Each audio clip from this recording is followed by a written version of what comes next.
വർഷങ്ങൾക്ക് മുൻപ് നടൻ സിദ്ദിഖിനോട് ഒരു പ്രമുഖ മാധ്യമ പ്രവർത്തക ഒരു ചോദ്യം ചോദിച്ചായിരുന്നു. അദ്ദേഹത്തിൻ്റെ ജീവിതത്തിൽ എപ്പോഴെങ്കിലും സ്വകാര്യ ജീവിതത്തിൽ പോലീസിൻ്റെ ഇടപെടൽ ഉണ്ടായിട്ടുണ്ടോ എന്നായിരുന്നു ആ ചോദ്യം. അതിന് അദ്ദേഹം പറഞ്ഞ മറുപടി പോലീസല്ല, മാധ്യമങ്ങളാണ് അദ്ദേഹത്തിൻ്റെ ജീവിതത്തിൽ എന്തൊക്കെയോ ഒരുപാട് ഇടപെടലുകൾ നടത്തി തകർക്കാൻ നിൽക്കുന്നത് എന്ന രീതിയിൽ ഒരു മറുപടിയാണ് കൊടുത്തത്. പക്ഷേ ഇന്നിപ്പോൾ അത് ഓർക്കുമ്പോൾ സിദ്ദിഖിൻ്റെ ജീവിതത്തിൽ ഇടപെടുന്നത് ആരൊക്കെയാ? സഹപ്രവർത്തക എന്ന് പോലും പറയാൻ പറ്റില്ല, സഹപ്രവർത്തക ആകേണ്ടിയിരുന്ന ഒരു ലേഡി, മാധ്യമങ്ങൾ, പോലീസ്, കോടതി എന്ന് വേണ്ട പൊതുജനം സോഷ്യൽ മീഡിയയിൽ പുറഞ്ചിട്ട് താറടിക്കുകയാണെന്ന് തന്നെ പറയാം, ഇടപെടുന്നുണ്ട് അല്ലേ? തന്നെയാണ്. തീർച്ചയായിട്ടും ചേച്ചി. 6 വർഷം മുൻപ് മനോരമ ചാനലിൻ്റെ ഒരു കോൺക്ലേവ് പരിപാടിയിൽ സിദ്ദിഖ് ഗസ്റ്റ് ആയിരുന്നു. അവിടെ കമാൽ പാഷയും മുൻ ജസ്റ്റിസ് കമാൽ പാഷയും അന്ന് DGP ആയിരുന്ന ലോക്നാഥ് ബെഹ്റയും ആ ചർച്ചയിൽ പങ്കെടുക്കാനുണ്ടായിരുന്നു. ഷാനി പ്രഭാകരനായിരുന്നു അതിൻ്റെ അവതാരക. അപ്പോൾ ഷാനി ചോദിച്ചു, എപ്പോഴെങ്കിലും സിദ്ദിഖിൻ്റെ ജീവിതത്തിൽ പോലീസിൻ്റെ ഒരു ഇടപെടൽ ഉണ്ടായിട്ടുണ്ടോ? അപ്പോൾ മറുപടി പറയാൻ സിദ്ദിഖിന് മൈക്ക് കൊടുക്കുമ്പോൾ സിദ്ദിഖ് പറയുകയാണ്, പോലീസിൻ്റെ ഇടപെടൽ ഒരിക്കലും ഉണ്ടായിട്ടില്ല. പക്ഷെ മാധ്യമങ്ങൾ അനാവശ്യമായി എൻ്റെ ജീവിതത്തിൽ കയറി ഇടപെട്ടു. ദിലീപിനെ എൻ്റെ ഒരു സഹപ്രവർത്തകൻ പോലീസിൻ്റെ ചോദ്യം ചെയ്യലിനകത്ത് കയറിയപ്പോൾ അയാളെ കാത്ത് ഞാൻ പുറത്തു നിന്നപ്പോൾ ഒരു ചാനൽ എന്നെ വിളിച്ച പേര് നരാധമൻ എന്നാണ്. അപ്പോൾ ചാനലുകൾ, മാധ്യമങ്ങളാണ് എനിക്കെതിരെ വലിയ വാർത്തകൾ അല്ലെങ്കിൽ എന്നെ അന്ന് അത്രയും ക്രൂശിച്ചത്. ഇപ്പോൾ അതിനിടയിൽ ശശി തരൂരിൻ്റെ പേര് കൂടി പരാമർശിച്ചുകൊണ്ട് ശശി തരൂരിനെ ക്രൂശിക്കാത്തവർ ദിലീപിനെയും എന്നെയും ക്രൂശിച്ചു എന്ന് പറഞ്ഞുകൊണ്ടാണ്. അല്ല, അതിൽ ഞാനൊന്ന് ഇടപെടട്ടെ. ശശി തരൂരിനെയും ദിലീപിനെയും ഒരേപോലെ കമ്പയർ ചെയ്യാൻ സിദ്ദിഖ് എന്ത് മാനദണ്ഡമാണ് എടുത്തത്? ആ മാനദണ്ഡം സിദ്ദിഖ് പറയുന്നില്ല. ശശി തരൂരിനെ ക്രൂശിച്ചവർ എന്നെയും ദിലീപിനെയും ക്രൂശിച്ചു എന്നാണ് പറയുന്നത്. ശശി തരൂരിനെ ക്രൂശിച്ചവരെന്നാണ്? ശശി തരൂരിനെ ആരും ക്രൂശിച്ചില്ല.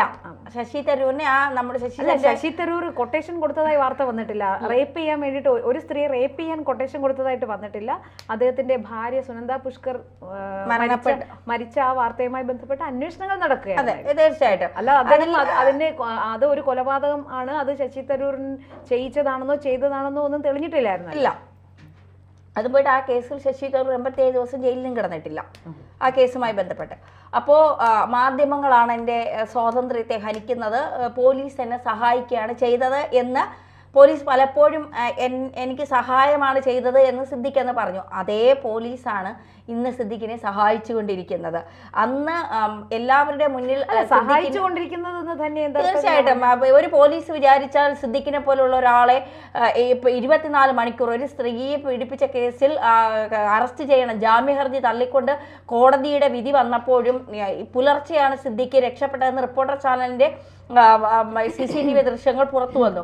എന്തുകൊണ്ട് നേരത്തെ തന്നെ മനസ്സിലാക്കിക്കൊണ്ട് നിരീക്ഷണങ്ങൾ നടത്തിക്കൊണ്ടിരിക്കുകയാണ് ഞങ്ങൾ, സിദ്ദിഖ് എവിടെ പോകുന്നു, എന്നിട്ട് എന്തുകൊണ്ട് സിദ്ദിഖ് ഒളിച്ചോടിയത് ഇവർക്ക് കണ്ടുപിടിക്കാൻ പറ്റിയില്ല?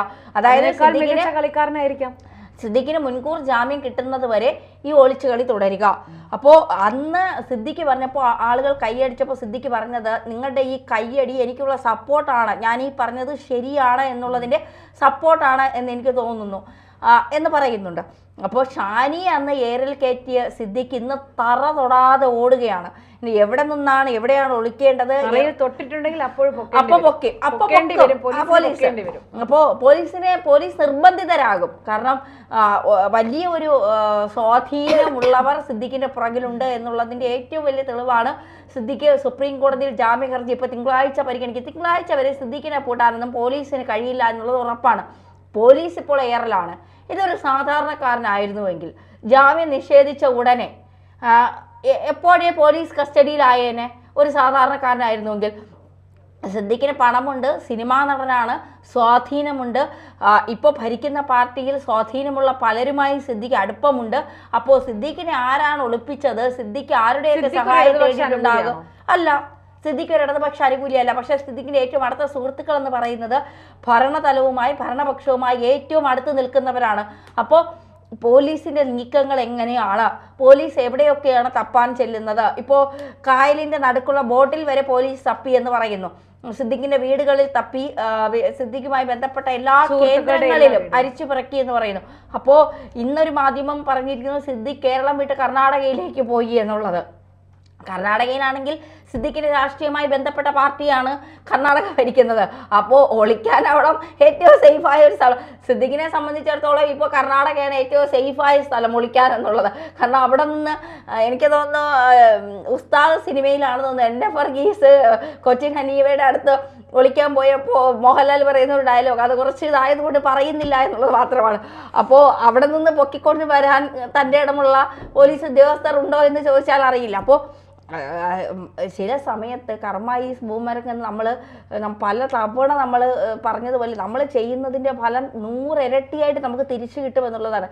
സിദ്ദിഖ് ചെയ്തതിൻ്റെ ഫലം സിദ്ദിഖിന് ഇങ്ങനെ കിട്ടിക്കൊണ്ടിരിക്കുകയാണ്. എന്തൊക്കെ തെറ്റ് ജീവിതത്തിൽ ചെയ്തിട്ടുണ്ടോ, ഈ 65-ാമത്തെ വയസ്സിൽ ഒരു മനുഷ്യൻ തറ തൊടാതെ ഓടിക്കൊണ്ടിരിക്കുകയാണെങ്കിൽ അയാൾ ചെയ്ത തെറ്റുകളുടെ ഒരു വ്യാപ്തി എത്രയാണ് എന്നാണ് നമ്മൾ മനസ്സിലാക്കേണ്ടത്. ഒരു സ്ത്രീയെ ഏറ്റവും മോശമായ രീതിയിൽ പീഡിപ്പിച്ചു എന്നുള്ളത്, അതിനുശേഷം അവരെ മോശമാണ് എന്ന് സമൂഹത്തിന്റെ മുന്നിൽ ചിത്രീകരിക്കാൻ ശ്രമിക്കുകയും ചെയ്തു എന്നുള്ളത്, പിന്നെ ഈ ജാമ്യ ഹർജിയിൽ നൽകിയ കാര്യങ്ങൾ, അവയവം കടത്തിയിട്ടില്ല, സ്വയം ഭോഗം, ഇത്തരം കാര്യങ്ങളൊക്കെ പറയുമ്പോൾ ആ ഇര അനുഭവിക്കുന്ന ഒരു വേദനയുണ്ട്.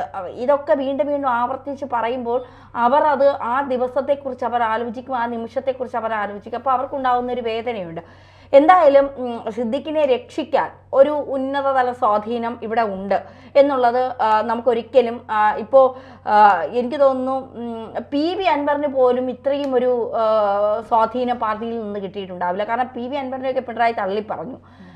PV അൻവർ പഴയ കോൺഗ്രസ്സുകാരനാണ്, അല്ലെങ്കിൽ PV അൻവറിന്റെ കുടുംബം പഴയ കോൺഗ്രസ്സുകാരനാണെന്നൊക്കെ PV അൻവറും തിരികെ മുഖ്യമന്ത്രിയും തള്ളി പറഞ്ഞ് രംഗത്ത്. പക്ഷേ സിദ്ദിഖിനെ സംബന്ധിച്ചിടത്തോളം സിദ്ദിഖ് ഏത് പാർട്ടിയുടെ അംഗമാണ്, ദിലീപ് ഏത് പാർട്ടിയിൽ വിശ്വസിക്കുന്ന ആളാണെന്നൊക്കെയല്ല. ഇവരുടെ രാഷ്ട്രീയങ്ങൾ ഇവരുടെ സിനിമയിലും ഇവരെ ബാധിക്കുന്നുണ്ട്, ഇവരുടെ കേസുകളിൽ ഇവരെ ബാധിക്കുന്നുണ്ടെന്ന് നന്നായി അറിയാം. പക്ഷേ ഇവരോടൊപ്പം നിൽക്കുന്നവർ ശക്തരായ ആളുകളാണ്, ഇവർക്കൊപ്പം ഇടവും വലവും നിൽക്കുന്നവർ. ഒരാൾ ഭരണപക്ഷത്തുള്ളവരാണെങ്കിൽ ഒരാൾ കേന്ദ്ര പക്ഷത്തുള്ളവരാണ്. അപ്പോൾ ഈ രണ്ടുപേരുടെയും നടുക്കാണ് സിദ്ദിഖ് നിൽക്കുന്നത്. വ്യക്തമാക്കണം, കേന്ദ്രപക്ഷത്തുള്ള ആരാണ് കേന്ദ്രപക്ഷത്തുള്ള ആരാണ് സിദ്ദിഖിനെ സംരക്ഷിക്കുന്നത് എന്ന് തന്നെ വരും ദിവസങ്ങളിൽ നമുക്കത് മനസ്സിലാക്കാൻ സാധിക്കും. കാരണം ആ പേര് നമ്മൾ ഒരു അഭ്യൂഹം മാത്രമേ ഉള്ള സ്ഥിതിക്ക് നമുക്കത് തുറന്നു പറയാൻ കഴിയില്ല. ഇപ്പുറത്ത് നിൽക്കുന്ന സംസ്ഥാന സർക്കാരിന് ഏറ്റവും അടുത്ത് നിൽക്കുന്ന ഒരു താരമുണ്ട്, ഇപ്പുറത്ത് കേന്ദ്ര സർക്കാരിനോടൊപ്പം ഏറ്റവും അടുത്ത് നിൽക്കുന്ന ഒരു താരവുമുണ്ട്. അപ്പോൾ ഇവർക്ക് രണ്ടുപേർക്ക് ഇടയിലാണ് സിദ്ദിഖ്. അപ്പോൾ സ്വാഭാവികമായും സിദ്ദിഖിന് രക്ഷപ്പെടാൻ വേറെ വഴികളൊന്നും തേടേണ്ട. സിദ്ദിഖിനെ എവിടെ ഒളിപ്പിക്കണം, എത്ര ദിവസം ഒളിപ്പിക്കണം എന്നൊക്കെ ഉള്ളത് ഇവർക്ക് കൃത്യമായി അറിയാവുന്ന കാര്യമാണ്. എന്തായാലും വരും ദിവസങ്ങളിൽ തിങ്കളാഴ്ച അറിയാം എന്താണ് ലഭിക്കുമോ ഇല്ലയോ എന്നുള്ളത്. അതെ, തീർച്ചയായിട്ടും അറിയാം. സിദ്ദിഖിന് മുൻകൂർ ജാമ്യം ലഭിച്ചാൽ ഒരുപക്ഷെ നമ്മളൊക്കെ ഇത്രയും നാൾ പറഞ്ഞത് വെറുതെ ആയി പോവില്ലേ എന്നൊരു തോന്നൽ. കാരണം കോടതിയാണ്, കോടതിക്ക് എന്താണ് ബോധ്യപ്പെടുന്നത് അതുപോലെയാണ് അവിടെ ന്യായ വ്യവസ്ഥകൾ നടപ്പിലാക്കുന്നത്. അപ്പോൾ തീർച്ചയായിട്ടും ഇരയ്ക്ക് നീതി കിട്ടട്ടെ, അത് മാത്രമേ നമുക്ക് പറയാനുള്ളൂ. സിദ്ദിഖിന്റെ ഈ ഓട്ടം, തറതൊടാതെയുള്ള ഓട്ടം സിദ്ദിഖ് ചെയ്തതിന്റെ പാപത്തിന്റെ ഫലങ്ങൾ തന്നെയാണ്. പക്ഷേ ഇരയ്ക്ക് നീതി കിട്ടണം. അത് നിയമവ്യവസ്ഥയിലൂടെ കൃത്യമായ കാര്യങ്ങൾ ജെന്യുവിനായി പോകുന്ന പോലെ ആ രീതിയിൽ തന്നെ ഇരയ്ക്ക് നീതി കിട്ടണം. ഇനി സിദ്ദിഖ് വേട്ടക്കാരനല്ല എങ്കിൽ, അത്തരത്തിൽ തെറ്റിദ്ധരിപ്പിക്കാനുള്ള ശ്രമങ്ങളാണ് നടന്നതെങ്കിൽ, സിദ്ദിഖിനെ ആരെങ്കിലും ടാർഗറ്റ് ചെയ്തതാണെങ്കിൽ തീർച്ചയായിട്ടും സിദ്ദിഖിനും നീതി കിട്ടാനുള്ള അവകാശമുണ്ട്. അങ്ങനെയാണെങ്കിൽ 1% അങ്ങനെ തന്നെ കരുതുന്നുണ്ടോ? ഇപ്പോൾ പുറത്തു വന്ന റിപ്പോർട്ടുകളും തെളിവെടുപ്പുകളും മൊഴികളും എല്ലാം നോക്കിയിട്ട് 1% സിദ്ദിഖ് ഈ പറയുന്ന പോലെ അമ്മ WCC പോരിന്റെ ഇരയാണ് എന്ന് തോന്നുന്നു. അങ്ങനെയെന്ന് എനിക്ക് തോന്നില്ല. അമ്മയെ WCC ഒക്കെ വെറുതെ പിടിച്ചിട്ടതാണ്. അതിൽ കേസിൽ രക്ഷപ്പെടാനുള്ള ഒരു തൂലാമാല കിട്ടുമെങ്കിൽ അതും കൂടെ ഇതിലേക്ക് പ്രയോഗിക്കാമെന്ന് മാത്രമാണ് സിദ്ദിഖിന്റെ അഭിഭാഷകൻ ചിന്തിക്കുന്നത്. അമ്മയും WCC ഒന്നും ഇതിലൊരു അംഗവുമല്ല, ഇതിലാ ഇരയാണ്. അവർ പറഞ്ഞ കാര്യങ്ങളിൽ കോടതിക്ക് വ്യക്തത വന്നു, കോടതിക്ക് അത് ബോധ്യപ്പെട്ടു. അതുകൊണ്ട് കോടതി ജാമ്യം നിഷേധിച്ചു. ഇനി സുപ്രീം കോടതിയിൽ പോയി ജാമ്യം കിട്ടട്ടെ. സുപ്രീം കോടതിയിൽ ജാമ്യം നിഷേധിച്ചാൽ ഉറപ്പാണ് സിദ്ദിഖിന്റെ ഭാഗത്ത് തെറ്റുണ്ട്, അതുകൊണ്ട് തന്നെയാണ് ജാമ്യം നിഷേധിച്ചതെന്ന്. ഇനി അങ്ങനെ അല്ല എങ്കിൽ, കോടതിക്ക് ചില കാര്യങ്ങൾ ബോധ്യപ്പെട്ടിട്ടില്ല എങ്കിൽ കോടതി ചിലപ്പോൾ ജാമ്യം കൊടുക്കുമായിരിക്കും. അപ്പോൾ നമ്മൾ വിശ്വസിച്ചേ പറ്റൂ, എവിടെയൊക്കെയോ എന്തൊക്കെയോ പാകപ്പിഴകളുണ്ട്, അതുകൊണ്ടാണ് സിദ്ദിഖിന് ജാമ്യം ലഭിച്ചതെന്ന്. എന്തായാലും ആരാണോ ഇര അവർക്ക് നീതി കിട്ടട്ടെ.